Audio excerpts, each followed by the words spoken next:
A human being lost their lives in the streets of Minneapolis.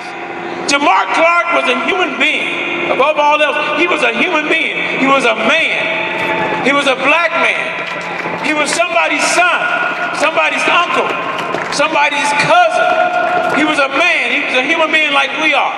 We've got to do something different. And so I think I like the fact of, keeping dialogue alive and putting pressure on for different. It is unfathomable to me that people can't understand the angst and the pain of when something like this happens. Whether you think you're right or not is really not even the issue. It's the humanity of it all. We lost a young man, and so it doesn't matter if you think you're right. That's a classy outfit you have. I'm here to support the Twin Cities Coalition for Justice for Jamar. And I think it's really important that the community respond to the police chief's ill-timed words and say that this demonstration is nonviolent. We are nonviolent people, but we want justice. We need community policing. We do need a police force, but we need them to be working with the community, not intimidating the community. We need the truth to come out. And do you think they've been concealing a lot? Yeah, because right and wrong, you got to get the right thing out of this. You know what I mean? And it's a bad situation because it's the police officer. Justice for Jamar Clark. Okay. And not justice just for Jamar Clark, justice for Sandra Bland, justice for Mike Brown, justice for Trayvon Martin, and justice for all the black men who have been wrongfully put to death by the police department. You know that power is in the people, and as long as the people come out to support, we can make things happen. Together we stand, and divided we fall. We don't just need blacks, we need whites, we need Mexicans, we need all races to come together. Quite a racially diverse group here today.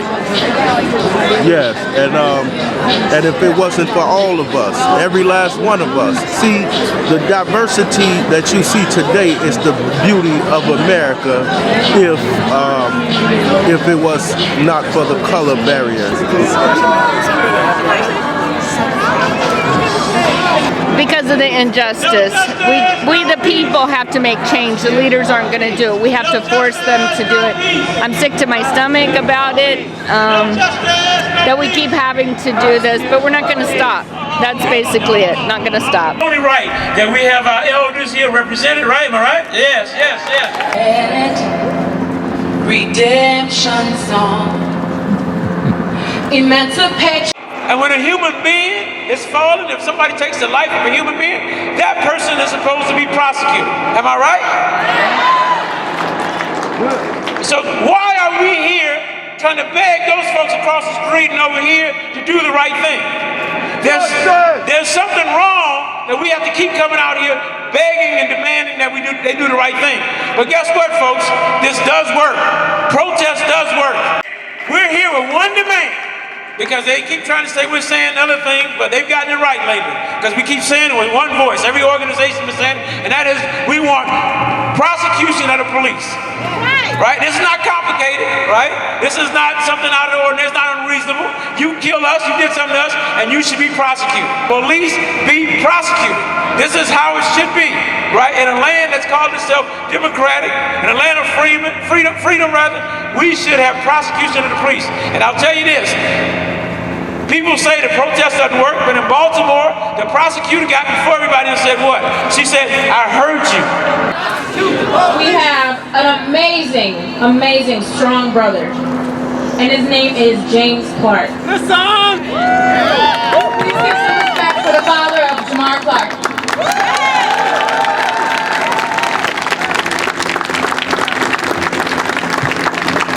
I want to thank everybody for coming out this evening to support my family and everyone else that knew Jamar. Jamar was a loving and kind and sweethearted person. He would give you the shirt off his back if he could. What happened to him It could happen to anybody.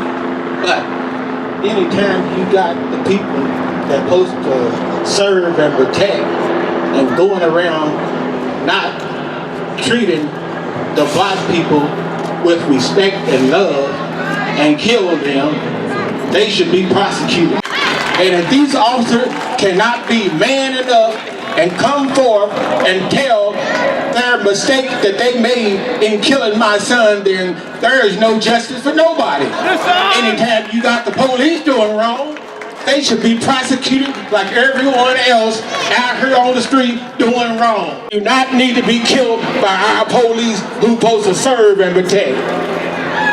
I just thank everyone for coming out. It means a lot to me. It shows me that people care, and that's the way it should be.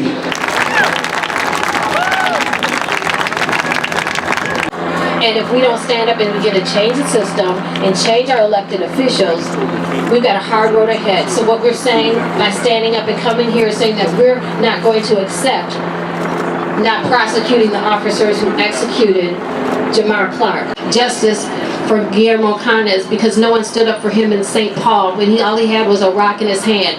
And justice for Philip Quinn, and all he had was a screwdriver in his hand. And Marcus Golden, who was just sitting in his car when they came to my mother's house to find his gun to plant it, which is why they said he was armed, the next day.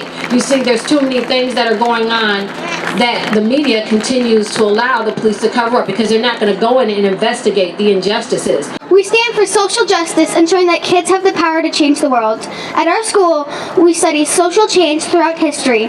Once we're in middle school, we get to go on history trips. On these trips, we learn about young people who have and who still are making positive change. We are all saddened and angry that people had to lose their lives before Mike Freeman stopped using grand juries and police killings. Together we can change the world.